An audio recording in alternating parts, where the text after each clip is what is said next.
6:36 here on BT, taking a look at business news again with Mike Eppel. And Mike, we're getting off to a good start on the TSX this year. Yeah, sure are, Tammy. Good morning. The Toronto and New York financial markets have had the best two-month start to a year since 1987.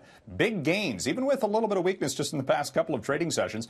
The TSX Composite Index year-to-date is up by 11.7%. The Dow is up 11%. Nasdaq's up 13%.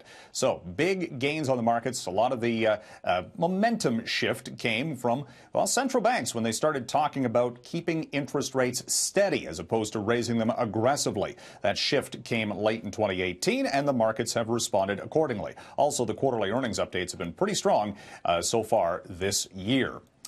We are looking at shares of Tesla down this morning by about 4%. The automaker announcing a number of strategic initiatives after the close of trade last night. First, they're going to switch to online sales only, so that could mean bricks and mortar dealership closures.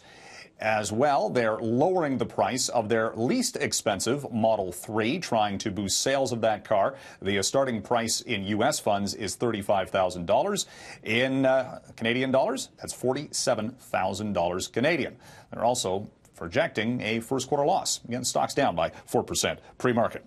And shares of the Gap surging in pre-market action this morning, up 24%. Investors applauding the Gap's plan to spin off the Old Navy operations, the lower-priced clothing line under the Gap banner. Shares of the Gap up 24%. They're unlocking the value of their Old Navy operations and, again, heavily traded on shares of the Gap, which also owns Banana Republic. Another thing we're watching today, reaction from Newmont Mining on talk that Barrick Gold, which announced that massive takeover bid earlier this week, a hostile offer for Newmont priced at around $18 billion. Barrick not interested in raising its price point, apparently.